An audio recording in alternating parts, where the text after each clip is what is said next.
Hi, this is Allison Lee Rosenfeld, and you may know me as the voice of Bonnie from Pokemon, and you are watching Anime Egotists. Will you please take care of my big brother? Happy watching! And welcome back to the Anime Egotists, where they would probably kick us out of the guild in Pokemon Mystery Dungeon. They would possibly. They've already done that.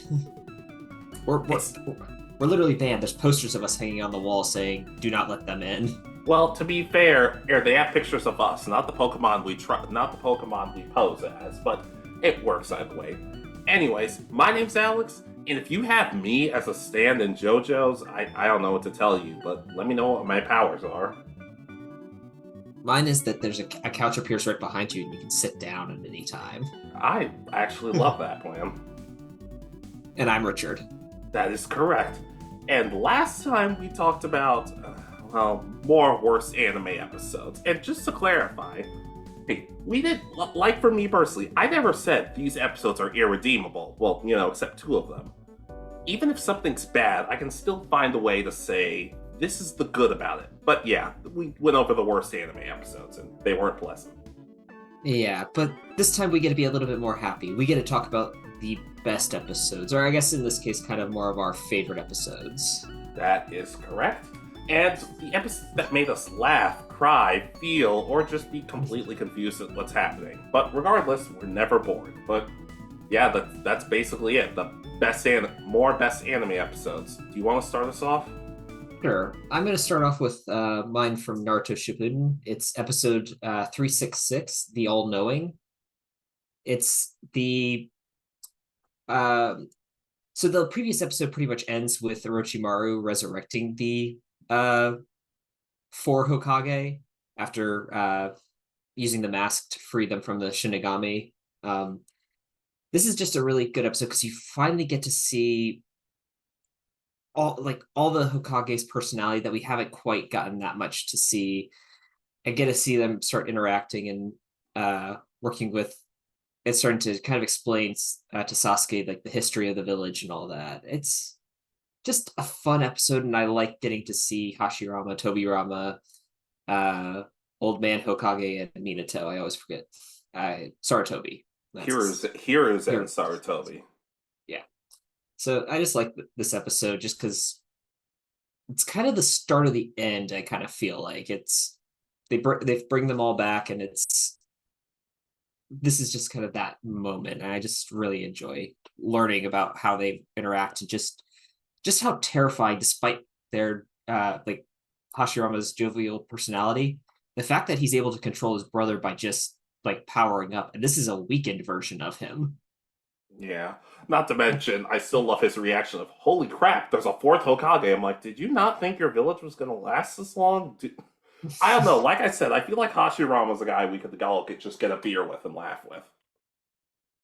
That is very true, and just the fact that he's so disappointed in how things have gone on, because his whole dream was that the Uchihas and the Senju would get along and continue to develop, and the fact that in like 2 generations they were wiped out after his death. So it's just you feel for that he's failed. And then again, I think this also has the episode where he reacts to the fifth Hokage. I think that's possible, yeah. I don't know. It's been a minute since I've seen this particular episode, but I at least know what you're talking about. Yeah, it's just an enjoyable episode. There's not necessarily that much action, but it feels like a really good episode, and that's why I had to put it on my list. And I can co-sign. It was nice seeing all of them together again for I was only going to say only a few episodes, but no, that arc lasted a while, so we got to see them for a good bit. That is very true. I think it's like what the last major episode they finally pass on, because it's after Naruto and Sasuke's battle. Yeah, pretty much, yeah. All right, so your first one. All right. Osamake, rom-com where the childhood friend won't lose, episode 3. I have achieved revenge on my first love. Okay. That was a mouthful. If you thought that was a mouthful, well, just wait. Just wait until we get to the Well, just wait until we get to the Gintama episodes. Anyways, so Haru is basically the main character. Haru is at the point where he's in love with a girl named Kachi, and I've talked about her before. But his friend, his friend Kuro basically tells him, "Hey, I want to help you get revenge because she's dating somebody else." And things get kind of crazy because there's a school festival where like people act and perform and sing, and oddly enough, it's really weird because I find that the acting part of this show when they're doing all this preparations and everything is far better than anything in the romance category. So a win's a win, I guess. But ultimately, the two of the Kuroha and Haru basically do a performance together, and they basically win everything because main character. Mhm. And at the end, and Kachi realizes that she really does love Haru and she likes him. And he finally decides that he's in love with his best friend Kuroha. He's like, I want to confess to her because she confessed to me earlier in the series, and I rejected her because I was in love with Kachi. Only for him to confess in front of everybody, he and Kuro says, "Sorry, I'm rejecting you." And apparently, deep down, it's because she still is hurt that she rejected him. But at the same time, though, she regrets it immediately. And I think to myself, okay, the acting stuff in this episode was good. There was some heartfelt stuff. It was pretty funny. This was a nice way to end the series with everybody kind of rejecting each other. Oh, wait, what? This is only the third episode? Oh, what happens next? I don't know. I guess part of me just appreciates that they just decide, you know what, let's just get all the uninteresting stuff out of the way. Episode 3, then we're gonna move on to, well, different stuff. I don't know. I kind of admire how it went with that. Yeah, it sounds kind of interesting. Because I don't watch that many slice of life rom com animes necessarily, but from the ones I've seen and what I always hear about, they always seem to be, oh, someone might love the other one, but I'm not going to tell them until the final episode. It always waits till the end. So the fact that they've, I guess, both confessed in the first 3 episodes, and it's not even the halfway point in the series, so it's kind of interesting. Yeah, I was legitimately about to be like, oh, that was a pretty fun show. Oh, it's only episode 3. Okay, what happens now? Well, you gotta eventually get them around to getting together with them, someone else. I don't know. There's, from my understanding, there's a lot of different things that happened in this one. Yeah, the crazy thing is, it's if I had to pick who I want him to be with, it's none of the main girls. But that's another video for another day when we start just making up random stuff. But that's it. Not an amazing episode, but still, I admire what it did just in the span of 3 episodes. Interesting. Again, rom coms and aren't necessarily my cup of tea. I may need to give it a shot just because I know you've talked about this one several times. It's maybe go on my list of I'll see it eventually. But overall, what's your next one? So my next one, and this will come as a surprise to no one for me. Pokemon Season 1, Episode 14, Electric Shock Showdown. Oh no. Yes, it is Lieutenant Surge's gym battle. We get arguably the best gym leader in the entire series in this episode. Keep going, So, keep going. tell me I'm wrong. Tell me I'm wrong. He I is mean, the so far, yeah, but no, I want you to explain this episode because I like this episode too, but it doesn't hold up in some areas. that is very true.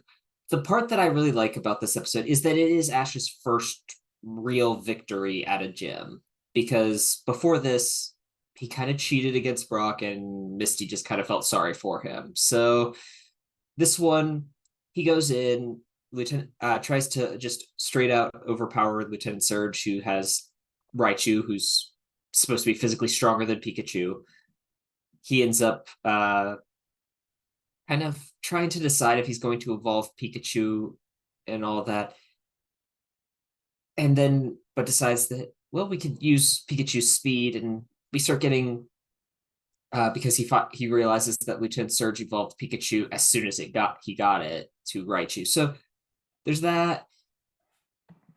I From what I remember, I can understand. Yeah, that doesn't necessarily hold up in some aspects. I kind of want to know which parts you feel that way about.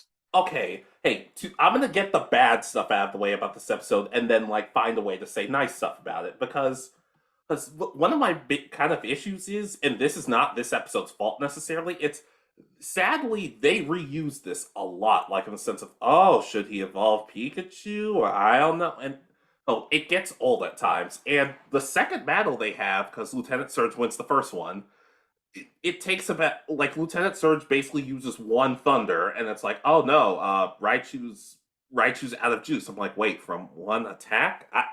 I don't know. It felt weird for me. Except the abridged series when they said, wait, but we only use one thunder attack. It's like, when was the last time you went to a Pokemon Center? And Lieutenant Surge is like, oh, right.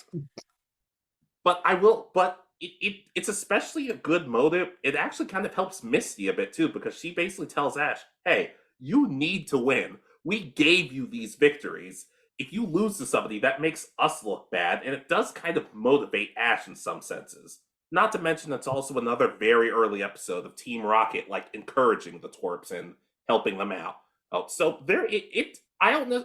It's one of my more favorite episodes from the original series, but there's some stuff about Lieutenant Surge that I'm like, how is this dude not in jail?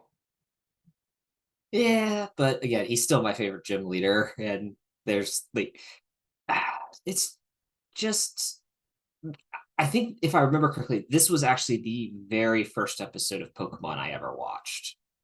I had been given the games, and the series had been going on. I think they were actually like halfway done with the first season already, but I just happened to catch this one when it was a rerun somewhere. So this has got a sentimental value to me.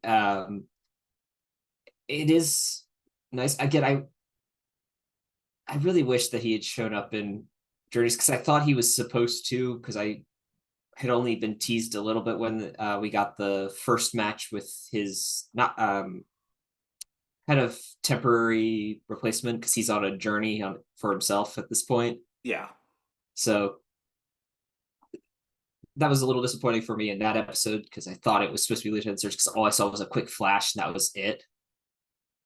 But I really enjoyed this episode. It's just one that every so often I go back and rewatch this episode because you can kind of skip the first part of the series. Yeah, I can agree. Does it help at all in the abridged series that he calls his Raichu Sergeant Raichu? That would be amazing. It's just it has his sergeant stripes. It's like, well, if he's a lieutenant, no, my understanding of the military, people would rather follow Raichu than Lieutenant Surge. Yeah, that wouldn't surprise me. But yeah, I still find ways of, despite some of its flaws, there's definitely a lot to like about this episode. Yeah, and it's a really good early episode for the fact that it's only episode 14. I thought it was like episode 20 or 30, so I was kind of surprised how early this episode actually is. Yeah, but I can co-sign. All right, your next one. Dragon Ball Super Episode 71. Goku dies, an assassination that must be executed. This episode kind of messed me up when I first saw it because I didn't really hear anything about it. I'm just like, oh, okay. Hey, okay. Hey, I'm on winter break. Let me just watch this episode. And Goku dies early thanks to Hit. There's no cutesy moments. There's no jokes. Like, it's a kind of haunting scene of Hit killing Goku. And everybody reacts to it like they're really shaken up, and we don't really know Hit's motives at first. And of course, by the end of the episode, Goku's back because he told Hit, "Hey, I need you to kill me," and Hit's like, "Okay, fine." And Goku gets a lot of bad rap for being stupid, and he's not stupid. Okay, he's a little stupid, but the thing is he angles a ki blast full of energy into the sky that comes down and hits him at the precise moment and the exact spot to revive him later in the episode. And that way, it kind of made Goku look like a genius, the fact that he was able to pull that off. Or he's just really, really lucky. It's probably a little bit of both, but I'm not counting hairs at this point. But overall, It's a really haunting, cool, yet kind of awesome episode. Yeah, I remember really enjoying this episode as well. I just it feels like it almost should have been. I mean, it was a two-parter from what I remember, but it should have been maybe a three-parter where the episode ends with Goku dead, and you have to wait a whole week because we were watching this every week as it came out. So imagine Goku's dead. We don't know if he's going if how they're going to bring him back because I mean it's Dragon Ball. They're going to bring him back, but it You'd could have think so. been uh but yeah, it could have been well, maybe he'll be dead for a little while before the next tournament or whatever next arc. Or maybe he uses the Ki Blast, or maybe they just go out and get the Dragon Balls right away. But other than that, I really do enjoy this episode. It feels like it's one of the best small standalone little stories that they do because Dragon Ball their standalone stories aren't always the best, but Yeah, they're usually this one very is good. comedic. They're usually very comedic too. This one was like I said, it kind of hits you if you don't really see what's coming. Exactly. And it's one of those you kind of just expect it to be that Goku's trying to bring Hit in to fight him again to try to beat him this time for real. And that's not what's going on. So it's definitely different. That is for sure. Yeah. Not oddly enough, I just enjoy this episode. It's a solid two-parter, but it's a solid two-parter. I really enjoyed it. Exactly. All right. So my next one. Go for it. So let's see.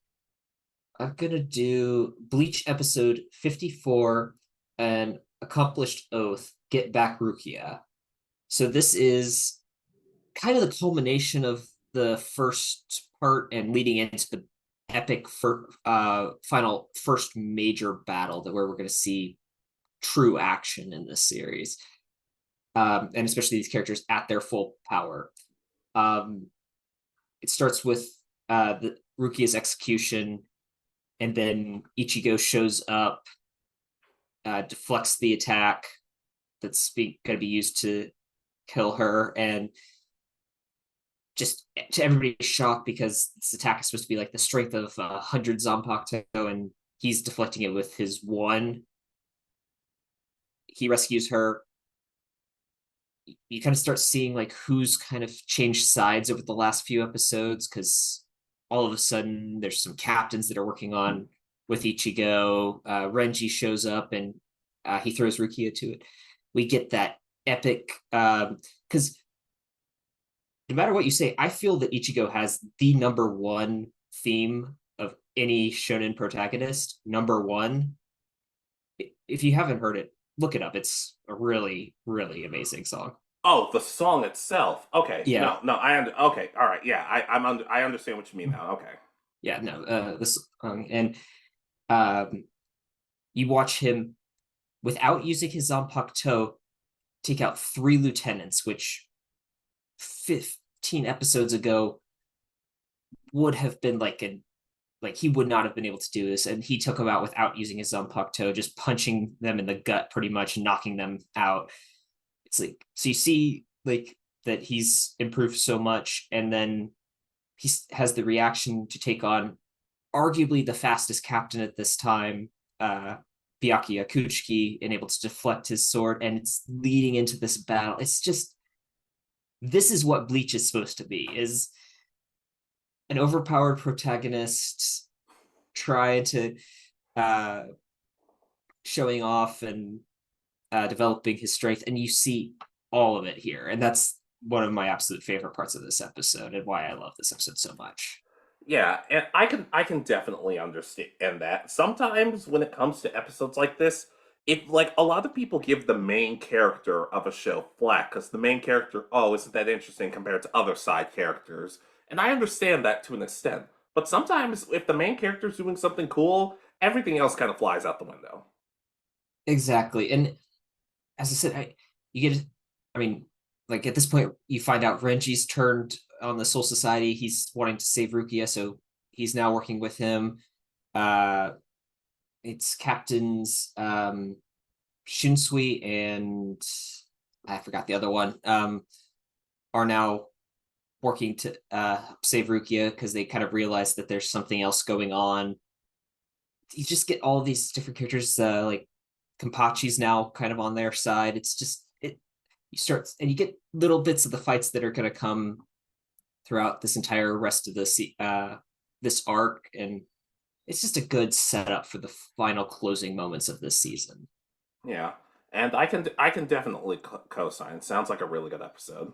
Yeah, as I said, it's arguably my favorite episode of Bleach. I'd have to watch the entire series again to make sure, but It wouldn't surprise me if you did at some point. I'm I kind of thought about it when they started releasing the Blood War, or yeah, 1,000 Year Blood War arc. Yeah, but my next one, Go right ahead. Yu-Gi-Oh! 5Ds, episode 75, Acceleration. Okay. All right, so at this point, the gang is pretty much all friends with each other, and Akiza is trying to get her turbo license. Basically, there's a tournament coming up, and she wants to be part of it alongside Team 5Ds. But getting a turbo license is not as easy as it sounds. It requires training, taking courses, and you just see how supportive everybody is. Because you say Jack and Crow all help make Akiza a dual runner, and you even get some funny moments because Yusei's like, oh, well, I improved the deck aspects for this. And Crow's like, well, I helped with the mainframe and everything. And Jack said, and I provided verbal support. But also, you just get moments of seeing Akiza just how hard she's working because everybody else is a turbo runner and has this connection with each other, and she doesn't really feel like she has that. So she trains alongside her classmates, a lot of those classmates being jerks to her about it, but she ends up getting better about it. And there's, I almost didn't even want to bring it up, but there's a scene where they're like, okay, well, maybe you should learn how to skate so when you're drifting with your runner, it could help. So Yusei basically teaches her how to skate, and Leo and Luna are watching, and they're like, and Leo of all people is like, so, do you feel like you're a third wheel? And Luna's like, Leo, it's not a date. And he's like, are you sure? Or it's like, yes, I'm sure. And by the end of it, they're like, so, you still saying this isn't a date? And Luna's like, okay, you're right. It's totally a date. But we also just get a cool duel between Officer Trudge and Akiza to pass. The guys the guys in her class end up causing a commotion that ends up almost getting her disqualified basically, and they're laughing about it. But Akiza makes it, she wins the duel, and like a frame later it shows Jack walking away from the guys. He's like, next time don't mess with my friends. And they're on the ground, basically collapsed. So it's basically implied that Jack Atlas just beat the snot out of people who mess with his friends, and I kind of respect it. Overall, though, Akiza gets her turbo license. It's just a really cool episode that shows the bonds of everybody, some pretty funny moments, and it's just a fun episode. I really liked it. Sounds interesting. I can never get the abridged series voice of Jack Atlas out of my head, so I just constantly am picturing him saying that stuff in that voice. Well, apparently he's voiced by the same person who did Bakura's voice, so maybe that, I want to say that helps a little, but maybe it doesn't. Oh god, not really. No. No, but like I said, it's just a really fun episode, and it shows a lot of what would happen if you actually decide, oh, I want to be a turbo duelist. Like, it's not as easy as it looks. That is very true. And I would have I need to watch more of this series to know everything. So I'll co-sign.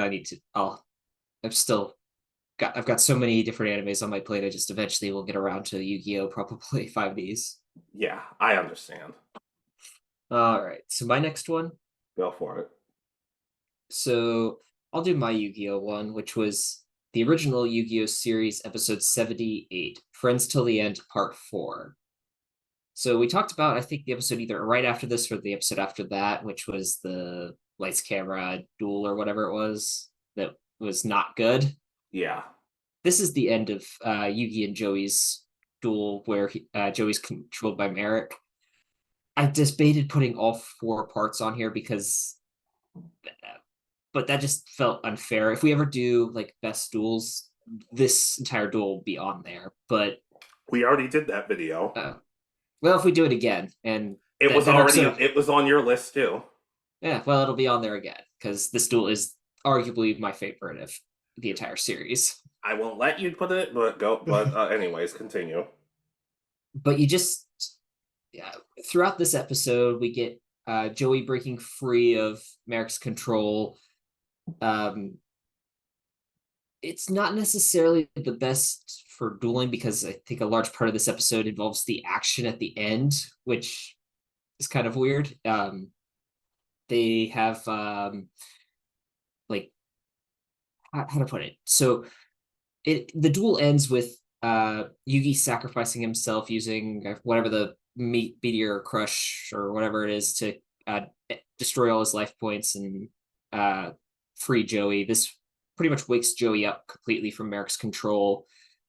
But Joey realizes that the Red Eyes Black Dragon, which is on Yugi's field, can still attack to and to which really it shouldn't be able to, but he uses that to take down his life points so that Yugi's key opens up. The anchored falls, taking both of them, but Joey has Yugi's key, saves him, and ends up. It's looking like Joey's going to drown, but his sister grabs his key and saves him. You have Seto Kaiba saving Taya from the Rare Hunter by throwing a card at his hand, and it's like making him drop the remote that was going to crush her with the giant container. It's just a fun episode, despite the fact that there's actually not much of the duel left to do in this point. Yeah, I can definitely agree. Like I said, I had the part 3 and part 4 of these episodes on a Game Boy cartridge, back when they actually did that. And Mhm. they were some of my favorite episodes for sure. It's also just cool to see, especially throughout the whole episodes, that Mai showing up. It just shows the bonds between everybody, especially at the end where they're like, hey, Kaiba, thanks for everything. And Kaiba's just like, I did what I have to do. I'll see you at the finals. And they're like, I guess that means you're welcome, but we'll take it. He's just trying to avoid a lawsuit. He's like, if someone dies in my tournament, I could get sued. No, Kaiba should already be getting sued just for everything. But he has enough money to where this it might not even matter.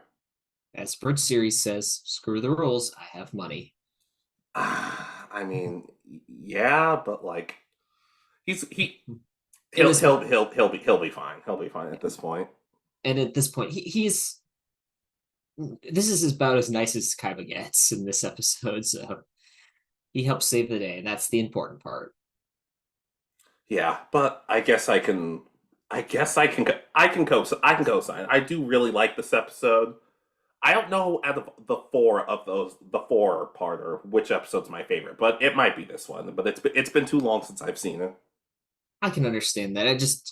This was as I said, I wanted to put all four parts, but that would just involve talking about the entire duel, and I guess I've already done that. Do you I don't not watch watch our old stuff? no. I don't. I kind of don't like hearing myself talk on video. Oh, boo hoo! I'm the one who has to edit this stuff. That's true, but I still don't like hearing myself talk. So, Whatever. Anyways, but I can co-sign. I really do enjoy the episode. all right, your next one then. All right, Buddy Daddies episode 4. What will be will be. Okay. All right, so at this point, Ray and Kazuki have basically accepted the fact that they're going to have to keep taking care of Miri, but they also realize they can't do their jobs properly as assassins or like do anything else if they have to keep bringing her everywhere, because 4-year-olds don't exactly do well with espionage and other stuff. So they decide, okay, it's time to put Miri in a daycare, but they also realize we're assassins, so we can't really let on the fact that that's our jobs, because daycares frown upon that sort of thing. So it basically just involves a bunch of steps of them trying their best to get this girl into daycare. The first time of her saying, "Oh, my papas are great. Even when all those bullets were flying by us, we were having so much fun." And then they were like, "You know what? Maybe we should try another daycare."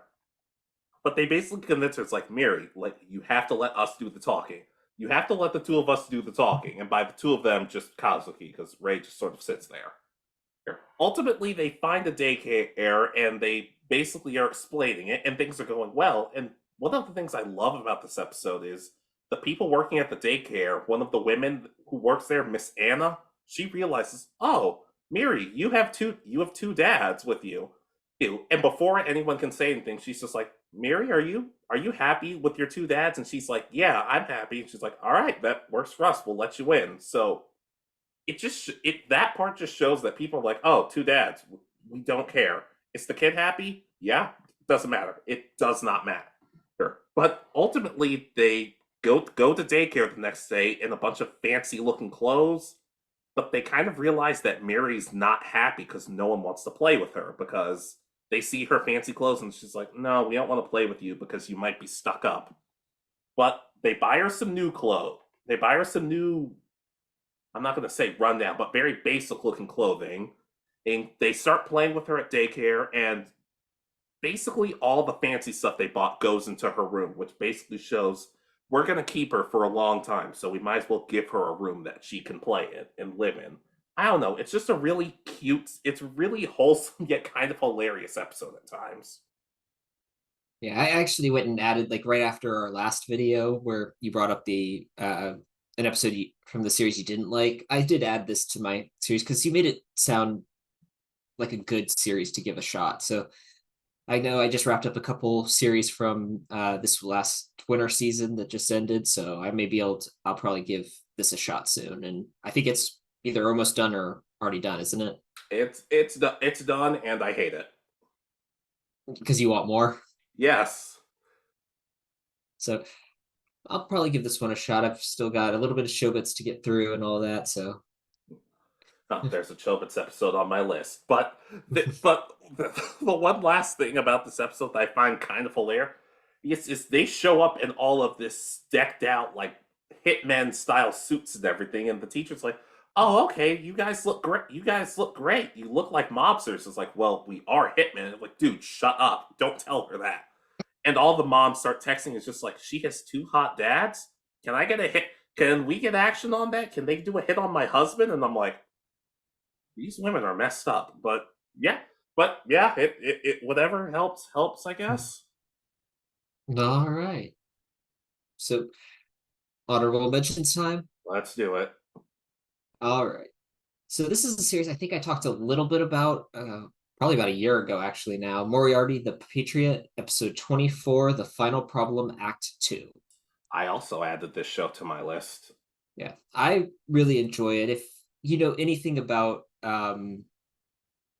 the Sherlock Holmes stories, this is an interesting retelling of it in anime. I really enjoyed the series overall. This is actually the final episode. Um, if you want me to not spoil anything, You've already spoiled this for me on a previous video, so go for it. okay. So this episode is the culmination of everything. The country of England knows that Moriarty is the God, what is it? The master criminal or something. I forgot what he calls himself, but uh, pretty much they know it's him.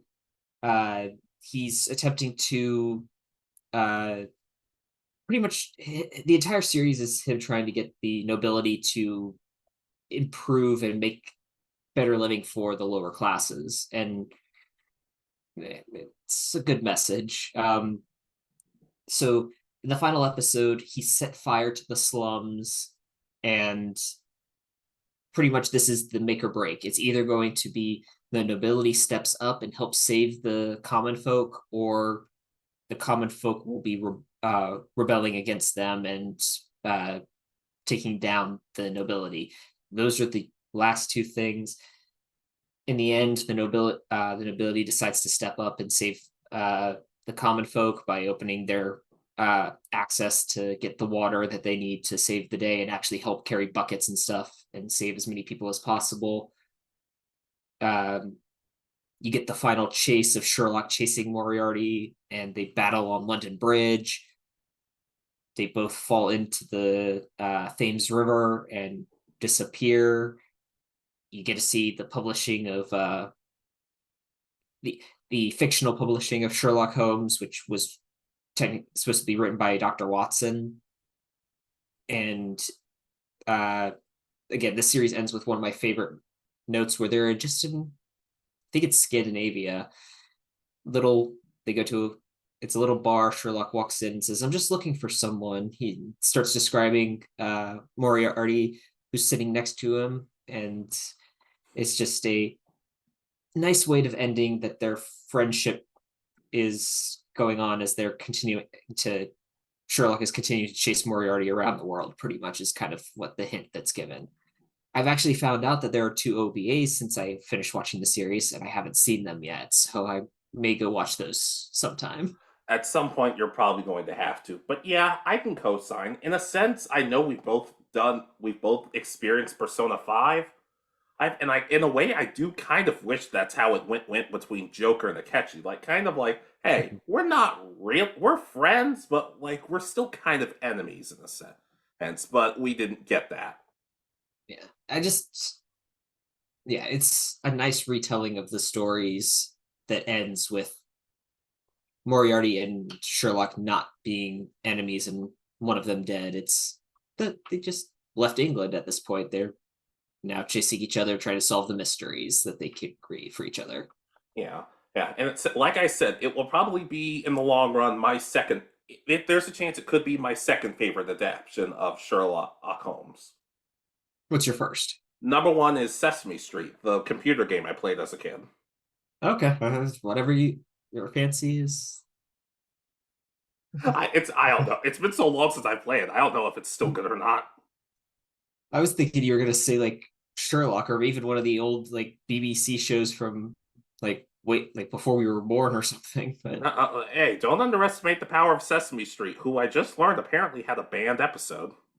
at least one. I think there might be two or three. Yeah, because the Wicked Witch of the West apparently frightens children. Well, what? Well, yeah, no, but yeah, I can co-sign on to that episode. I do want to give this show a chance. I recommend it. Okay, so my first honorable mention: Go right ahead. Pokemon Episode 8, Season 18, Episode 15, A Fork in the Road, A Parting of Ways. Okay, which which one is this? This is X. This is the second season of X and Y, but I guess I have to say Okay, more than that. I think I know which episode it is now. I just wanted Yeah. to make sure. So Team Rocket get blasted off very early in the episode, and it's shown that Jessie and Wobbuffet end up getting paralyzed and falling into the river, where Jessie gets saved by Dr. White, and she says her name is Jessie, despite the fact she could just say Jessie. I don't think this guy knows who Team Rocket is, but whatever. And she basically decides after helping him heal Pokemon, Wobbuffet seems happier because there's a family of Wobbuffet and some Wynot. She basically decides that she wants to stay with Dr. White, marry him, and just quit Team Rocket. And Ash, Bonnie, and Serena, because Clement is at the gym waiting for Ash to show up, Mhm.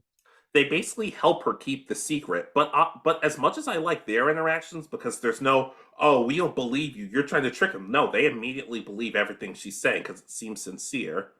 But my favorite part of this is James's reaction, because Meowth wants to go say something because she's like, no, she must have hit her head or something. But James is like, if all Jessie wants is to be happy, we need to accept that. We need to accept that she just wants happiness. After all, that's what friends do, and Meowth accepts it too. And they're both, you can tell they're both heartbroken about it, but they want her to be happy. There's an encounter with a Pokemon hunter that Team Rocket and the Twerps team up to do. And there's this awesome moment where Jessie realizes that Dr. White's in love with someone else, but she tells Wobbuffet, hey, these Pokemon still love you and you seem happy. You can stay, I'm going to go. I'm not gonna force you. But Wobbuffet ends up saving them from the hunter, and it's basically revealed that Wobbuffet loves Team Rocket, so it's staying. Hey, and you can tell Meowth is trying his hardest not to tear up. But ultimately, they save the day. There's no last minute betrayal by Team Rocket being like, oh, well, we're still going to steal your Pokemon. Like, nope, it's just a heartfelt goodbye. It's just a really good episode for Team Rocket in particular. I flip and love it. Yeah, this is how to put it. This reminds me heavily of the episode back in, I guess it's season like 6, where they say goodbye to Weezing and Arbok when they with that. Just in the way that Team Rocket, Jesse James and Meowth absolutely love their Pokemon, absolutely love each other, take care of each other, and are willing to sacrifice stuff when they know it's for the greater good. And this is one of those cases that you get like it's pretty much almost every 6 season. So you get one like season 6, season 12, and like season 18. It seems like they have that moment where it's just nice. It's the right thing for Team Rocket. You get to see that they're not necessarily bad people. They're just the antagonists of this series. Yeah, I do have one kind of shot I want to throw at this episode because it is a great episode, but there is a joke I made because I watched this episode today. I'm like, okay, I have to bring this up to Richard. Okay. When she's willing to confess to Dr. White, because she's talking to Serena, Bonnie, and Ash, and Ash is like, marriage? And Serena's like, well, that is what two people want to do when they're together. I'm like, does nobody in this show seem to know what marriage is? Because it feels like they always have to explain it. And then Serena says, don't worry, Essie, I'll show you how to confess to your feelings to Dr. White. And I said immediately, oh, please, like you've had any luck with that, Serena. And I thought to myself, that's going to get me in trouble, isn't it? Oh, well. Yeah, it's like that's I'm surprised there's not a remark from Jesse like, oh come on, you can't even confess to him and he's sitting right here. And Ash just sits there with a blank expression on his face. Yeah, don't get me wrong, Serena. In all seriousness, Serena, I do love you, but like, it's really easy. It's really easy sometimes. Exactly. All right. You ready for honorable mentions? Wait? The? Isn't this technically our second honorable mention? Remember, we Two. have four this time.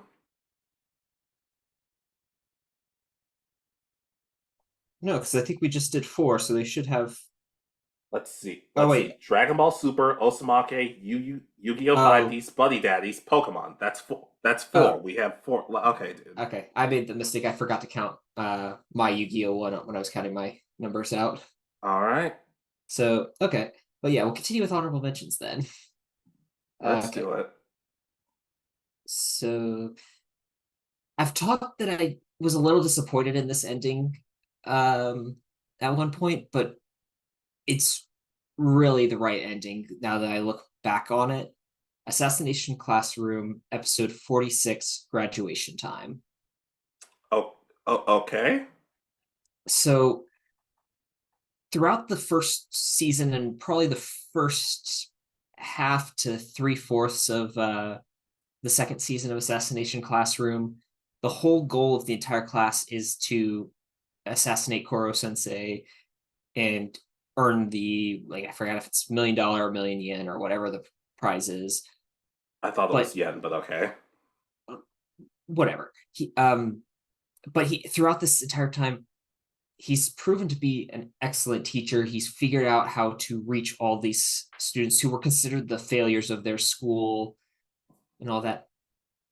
And he's improved their lives a whole bunch, turned them into pretty much model students. They all are now scheduled to graduate. They're all moving on with their lives.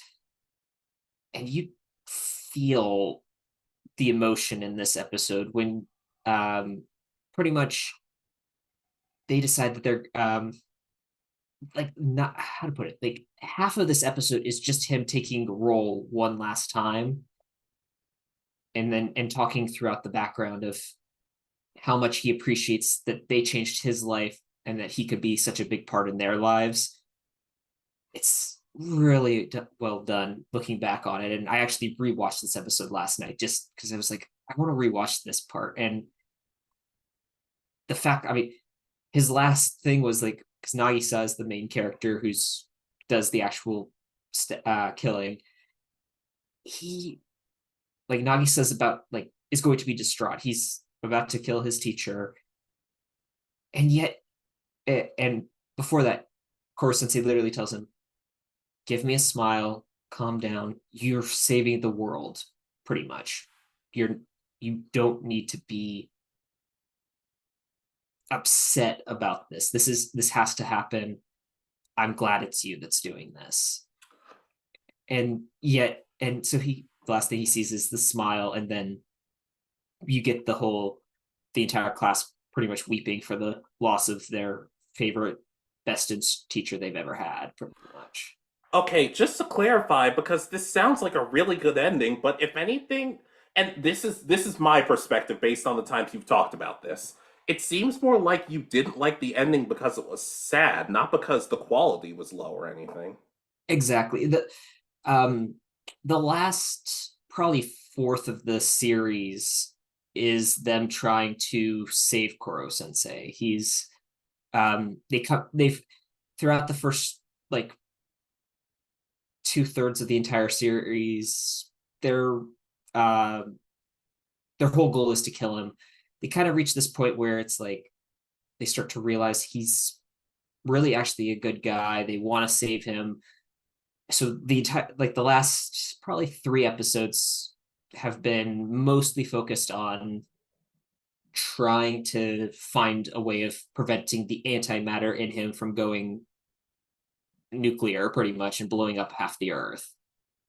There are other story arcs with one of the characters trying to get revenge against him, but that's not necessarily a whole point of the focus. But they've reached pretty much the point where they've got hours left before he died or before he goes nuclear. So the combination of U.S. Japanese governments are going to laser the school to pretty much end him to guarantee that the world is saved. So it's just at this point, it's a nice moment that they have. Yeah, I do need to give this show another chance because I do remember watching at one point where you were in the room before you left for class, but then I just fell asleep because I was very, very tired. But I do want to give this show another chance at some point. I would recommend it. And this isn't even technically the final episode. There's like a time skip episode that wraps up the series right after it. Um, it's also nice because they come into their classroom one last time and find out Koro Sensei's left them their diplomas, uh, his like 10,000 rules to live by, which is a book like this thick, and I think it's supposed to be a customized yearbook that he's like like that's also just as thick that he's drawn manga and stuff in to relate life lessons that he still wants to pass on to the students. It's such a nice little bit there. Yeah, and I guess I can co-sign onto that. I need to give this show another chance. I highly recommend it. All right, my next one, Go right ahead. Chobits episode 21. She answers. Okay. Are you with this at this point? Not quite. I think 17 or 18 right now. Ah, So Jesus, that's not that's gonna make this. I feel bad, but I also kind of don't. yeah, I think the last episode I watched was oh god, the best friend and the teacher ran off together. Yeah, I still don't know how I feel, but let's talk about that point another day because it doesn't come. Let's talk about it another day. But All right. basically, this episode, I'm not going to get into. I have to get into the main spoiler, but to kind of just be brief about it, they're still trying to figure out more and more stuff about Chi because she's not just a random person comp. She's might be one of the Chobits series. But Minoru the genius, like they're over at his mansion, and it's just a nice episode from him because say what you want about sometimes the things they say to Hideki, they all legitimately love and care about him, and it's just nice because every single time he has a problem, they're just like, yeah, what can we do to help? You would do the same thing for us, so we're there for you. But the episode gets kind of sad at some points because his I'm blanking out on her name right now, but Minoru's Persica basically ends up there's a technical issue and she basically seemingly ends up sacrificing herself in a sense. But the main thing that gets shut down is not her, but it's all the memories about Minoru's sister. Mm-hmm. And she says, "As Lord Minoru, I'm really sorry. I tried everything I could, and I know, and I'm okay. hey, but I couldn't do anything about the memories of your sister because, as you guys, for those of you who don't know, Minoru put his sister's memories inside of his Persicom in Yuzuki, that's her name. Yep. Yep, that was Minoru what I was put looking up. Minoru put his sister's memories into the Persicom Yuzuki when she passed away. Hey, and ultimately at the end of the episode, he tells her, "Look, Yuzuki, I love you, but I love you for the person you are, and you're not my sister. But that's because nobody could replace my sister, just like nobody could replace you. So you're not my sister, but you're still part of my family." And it's just a really touching episode. It sounds like a good one. Was hoping to have the series done this week, but I've been busy with my new job and all that, so I've been having to figure that out.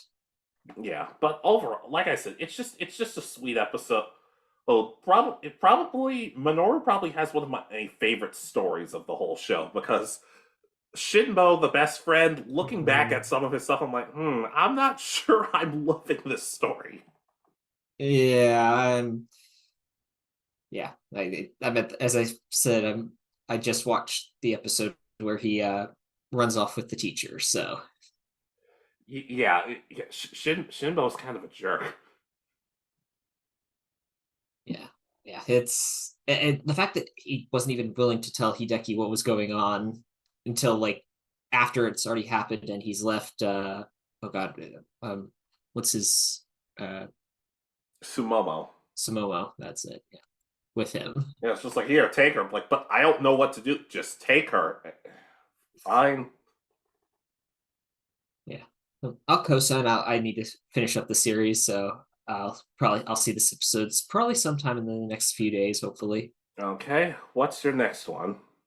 All right, so my next one is Fairy Tale episode 28, Fairy Law. So this is kind of the end of the very first real big arc in the series. Um, they've had the battle between Fairy Tale and oh God, I forgot what the name of the other guild is, but um, pretty much this is the culmination. Natsu finally beats Gagil, who's kind of been the main antagonist for this part of the series. Um, and we get to see like the different battles. Urza's heavily injured from her battle, and but the big part about this episode is Master Makarov has finally recovered and shows up to face off against his kind of contemporary in the other guild. Uh, and we get to see one of the probably how to put it the ancient spells of the Fairy Tale Guild called Fairy Law. This spell will destroy anyone that the user views as an enemy of the Fairy Tale Guild. That's the whole part. But it takes so much energy that it could, if used against too many people, can kill the user. Luckily, he only views the other guild master as the enemy. He does not view the rest of the enemy guild as his enemy because they were pretty much at this point their strongest members have been defeated. Their guild is pretty much going to be going away. He knows, so he uses fairy law, defeats his enemy, and it's just kind of a good way of wrapping up the series. And you get to see just how powerful Makarov is because, I mean, he's like 2 feet tall at most throughout this series. Is all you've seen him. Is this the episode where you said you think he probably should have died if he was going to end up sacrificing himself, or is that another episode? That's a later episode where they give a little bit more detail where we find out that the more enemies you use it on, the more life energy it uses. That's Okay. towards the end of the series. This is like 28 episodes into the series of like I forgot it's like 1,000 episodes or what. Not even. And to think I was just about to start it, but now I'm sad. It's I think 200 or something. I can't remember how many episodes Fairy Tale is in total because it's split into 3 series pretty much. They just continued where the last one left off. Oh, goody, joy. But yeah, I can co-sign. It does sound like a cool episode. Yeah, it's enjoyable is probably the best way of describing it because it's the end of the first major arc, which is usually enjoyable for most shonen anime. You'd like to think so. I'd hope so. That's what keeps shows good or Yeah. making you want to continue. Yeah. Hopefully. All right, your next honorable mention. Nisakoi episode season 2 episode 10 support. Okay. I have been very hard on Nisakoi in this channel, and I don't back down on anything I've said. Like I've said, when it's bad, it's painfully bad. But when it's good, it can give you some pretty great stuff, and this is one of those episodes. So Raku's best friend, Shu, is kind of the perverted best friend, and he's basically that trope, but there's a little more deepness to him. Apparently, he's in love with their homeroom teacher. Just before you say anything, just hold on. I want to keep going with this. Okay. So, even though, yes, I'm not in love with the trope either of falling in love with your teacher. I think I'm not on board with it either. But the thing is, it's actually handled in a really mature way too, because she's leaving the school and she's getting married, and Raku, for all his imperfections, tells Shu, like, look, man, you're always there for me and my problems. So now it's my turn to be there for you. This is clearly killing you, so maybe you should do something about it. Obviously, don't ruin her life or anything, but do something to like find a way to make it so it's not tearing your life apart anymore. But Shu does the unhealthy thing and kind of just keeps bottling it in and keeping it to himself. Ultimately, Raku asks his friend Sugami. He asks her, "Hey, have you ever been in love with somebody who you know you can't have? How do you deal with it?" Kind of sucky considering she's in love with him and she can't tell him for reasons. But she basically says, "If it were me, I feel like I would have to tell them in a way that still respects the relationship the two people have." He tells Shu that. He almost breaks down into tears, and he tells their teacher, as she's leaving, and she says, "I appreciate that you were strong enough to tell me that. You're going to be a good man when you grow up." And it's a rejection, but it still felt healthy. It was a healthy way of handling it. And it's just nice to show that even if the main character is the person who's getting all this help, he's still willing to support his friends, and it's just nice because it shows people, do not bottle things up. Do not let this stuff eat away at you. Find a way to healthily deal with it. And at the end of the episode, everything works out. Raku's like, you're in love with somebody and you want to tell them. I hope to do that with someone I'm in love with. He looks at Onodera and then he never does it because God hates me, apparently. But in all honesty, it's a very, very good episode. Yeah, it sounds like I know you've told lots of kind of almost horror stories about this anime, so Some of them are. uh so it's interesting that, and you said this was in season 2, so it's interesting that this is had such a good episode so late, because usually season 2s with this sort of anime are not the best. They usually kind of throw way too much at the wall to see what sticks. So it's nice to see that it has a really good episode of this. Yeah, full disclosure, I don't know which is better, season 1 or season 2, because season 2 does have some really good episodes besides it. And even season 1 has some really good episodes. But like I said, and when they strike out, they strike out. But when they really get the ball rolling and like something good comes of it, like it's really solid. Yeah, I'm still not planning to give this one a shot. I'm sorry. I'm just not going to give this one. You say you're sorry like I'm begging you to watch it. I don't beg you to watch or ask you to watch anything. That is very true. Anyways, what's your last honorable mention? So my last honorable mention is My Hero Academia, episode 49, One for All. This is kind of the end of All Might's time as the number one pro hero. Even I know this episode. You get, yeah, this is probably in the first few seasons, arguably the best episode. You get the United States of Smash. You get an amazing one-liner where right before where he's like he punches All for One and goes, "Is that all you've got?" And he goes, "I just didn't put my back into it." And that's when he uses United States of Smash. You get this epic pose of him standing triumphant over All for One. But the final message, pretty much from All Might to the world thinks it's, yes, I'm injured, but I'm still coming for the rest of the villains this world has, by saying you're next and pointing to the camera. But you know the message is actually directed at the next generation of heroes, as at pretty much at this point he's telling them, I can't do this anymore. I've lost the spark for One for All, and now I have to pass on the torch to the next generation. So it's just a great way of kind of wrapping up this first part of the series. We now Deku's now pretty much got control of the quirk. He's still working on building up his percentages of what he can use, but has improved a lot up to this point, and you get to see that from this perspective. It's just one of the better earlier season episodes. Yeah, and this is at the end of the Bakugo rescue mission arc. Yeah. Yes. I'm surprised you knew which arc that was. I rewatch a lot of our stuff. At some point, even some of the stuff you say starts to stick. Some of it, not all of it. Yeah, I think I've talked about this being like in the best fights in anime or something. So I think you said it was in our best arcs because we haven't done best fights because we just break it up by series. But either way, it works. Now, sadly, I take it he did not point at Tokoyami and said, hey, you're the one who's next. You're the one who's in charge. But so, I don't know if I'll ever like this episode, but maybe.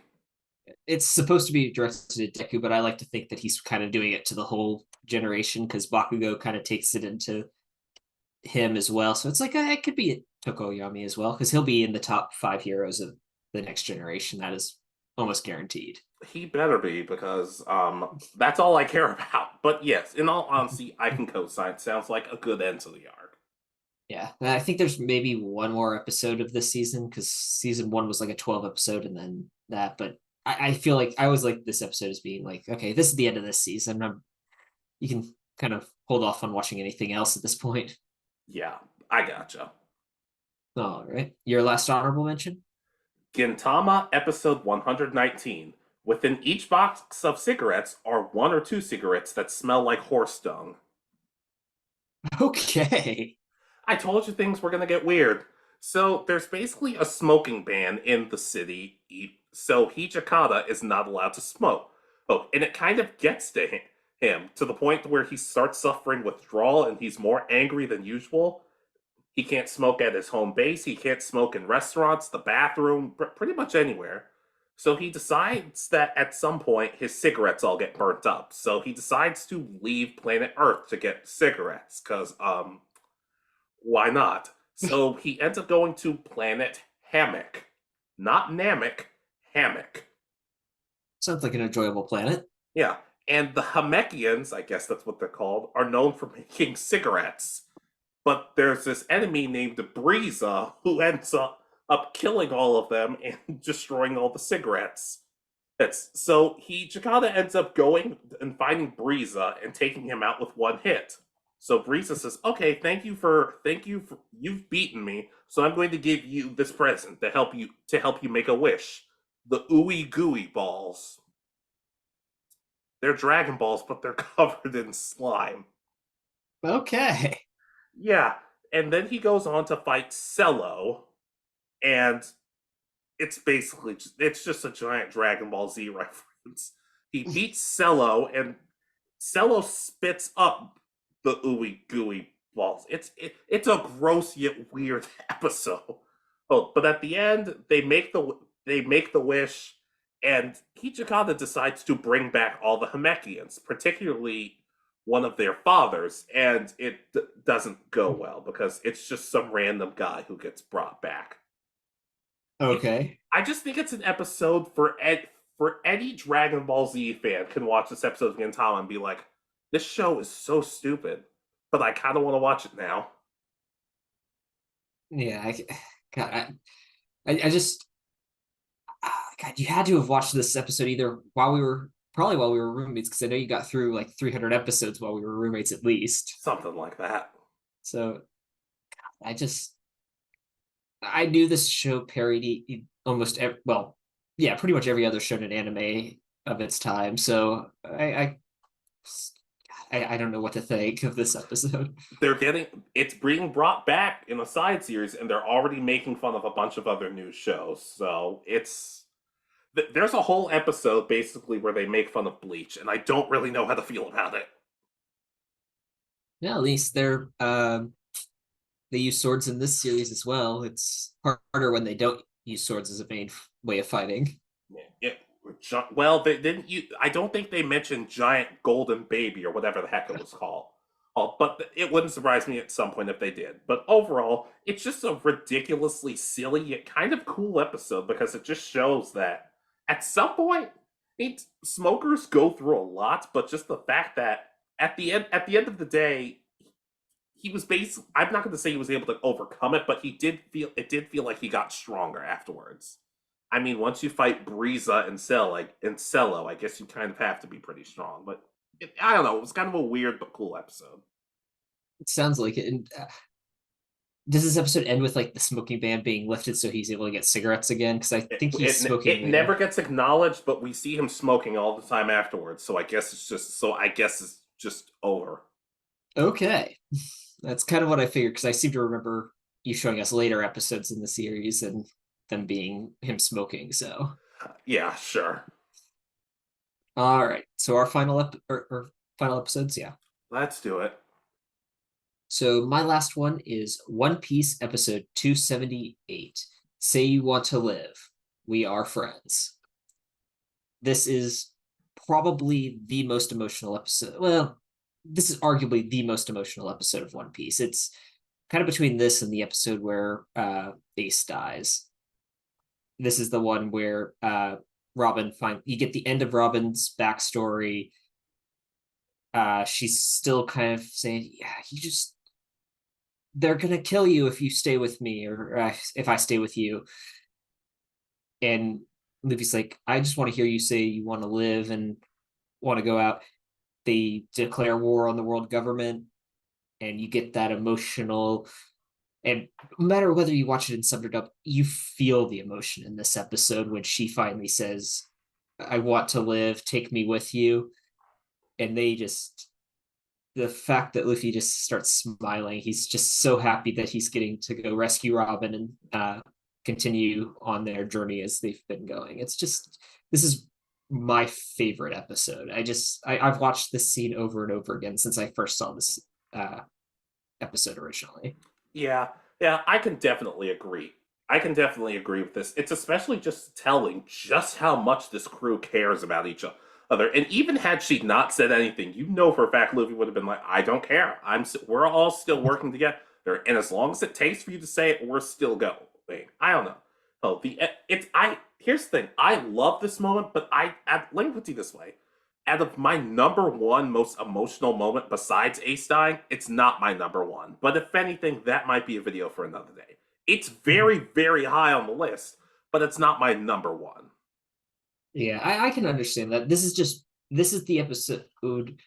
I had already gotten into it at this point. I'm 200 episodes in, so I have to at least like the series. But this was like, okay, now I'm just going to keep watching episodes back to back for as long as I can, pretty much. So I think I was my senior year in college when I got to this episode. So it's been a while. I'm currently still in the Whole Cake Island arc because they're still that point in the dub. I think they might be in the Wano arc finally. I just haven't been watching or following as much anymore. But You're never going to catch up. I don't even think the characters of One Piece are caught up yet.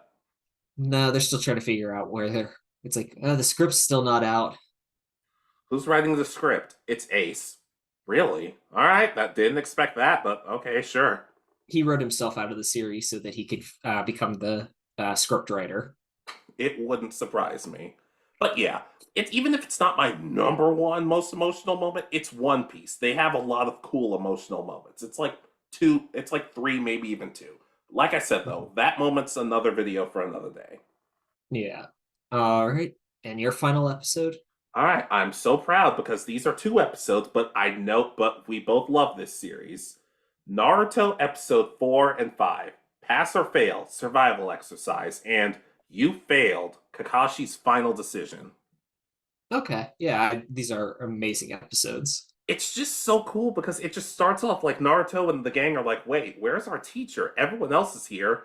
He puts an eraser on the top of the door, and what's his name? Sasuke says, "Oh, please!" Like he's gonna fall for that, and Kakashi ends up falling for it. And he even tells them in the sub, "I hate all of you for that."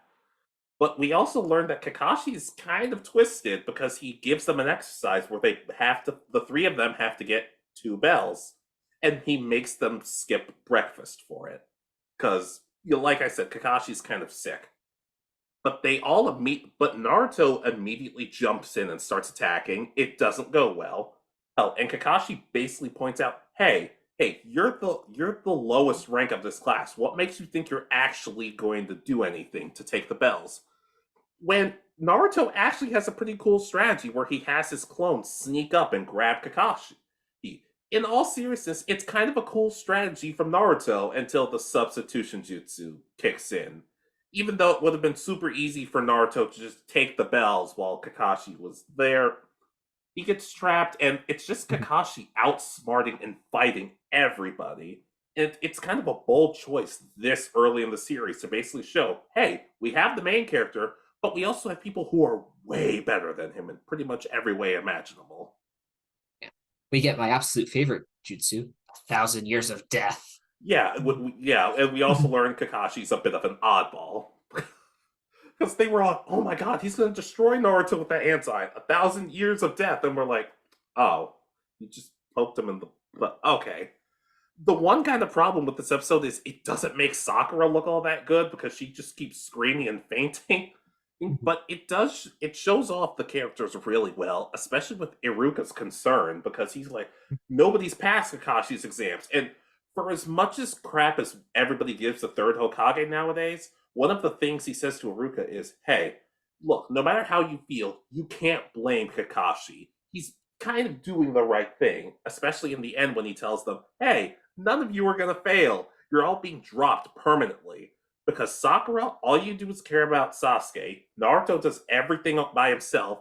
And Sasuke thinks the other two are so far beneath him that they're worthless. And he tells about how he's lost all of his friends at one point.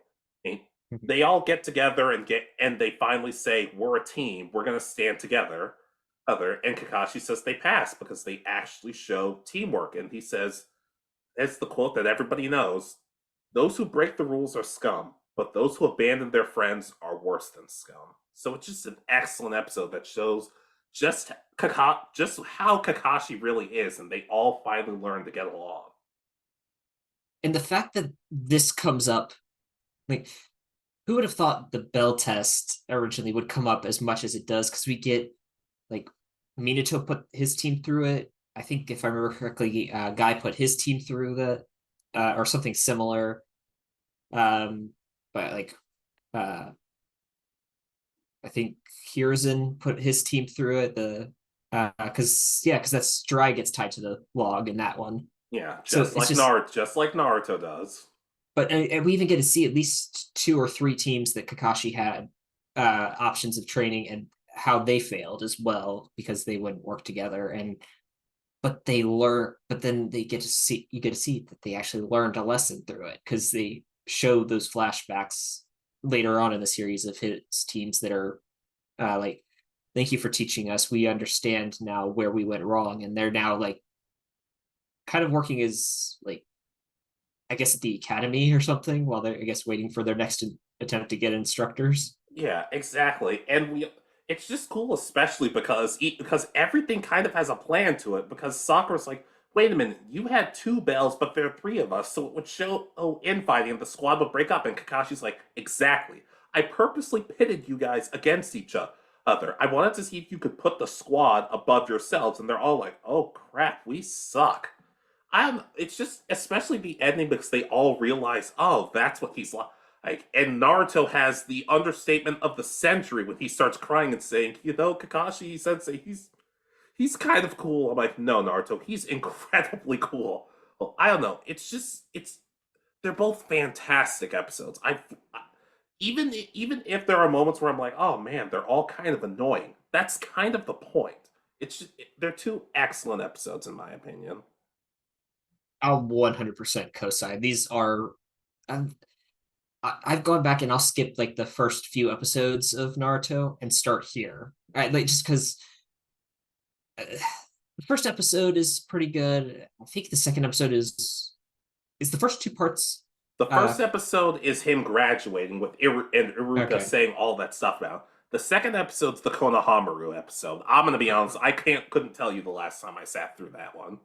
okay, yeah. That I was trying to remember if they split the first episode or first little story where into two parts or not. So Yeah. yeah, I can skip the pretty much the first three episodes and start with these. Because episode 3 is when they put all the squads together and Naruto tries disguising himself as Sasuke to get a kiss. It's not a good look for any of these characters. Oddly enough, except Sasuke, because he ends up standing up for Naruto, saying, "Sakura, you have no idea how loneliness feels like me and him do."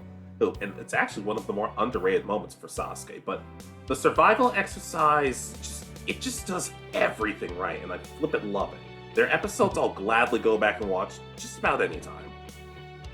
Yeah, and as I said, the fact that this is tied back to so many episodes that happen later is amazing, especially because there's not necessarily that much in them, but or at least you don't realize how much is in them until you see those later episodes. Yeah, exactly. But yes, do you have anything else, any other episodes you want to mention before we move on? Not that I'm aware of. All right. Alright, so let's close it out. So, ladies, gentlemen, and others, what are some of your favorite episodes of anime? Doesn't have to be any anime we've talked about here. It could just be any anime. Well, hopefully we know what it is, and hopefully it's nothing we can get canceled about for talking about on the channel or copy. Just anything. But just let us know, what are some of your favorite episodes in the anime?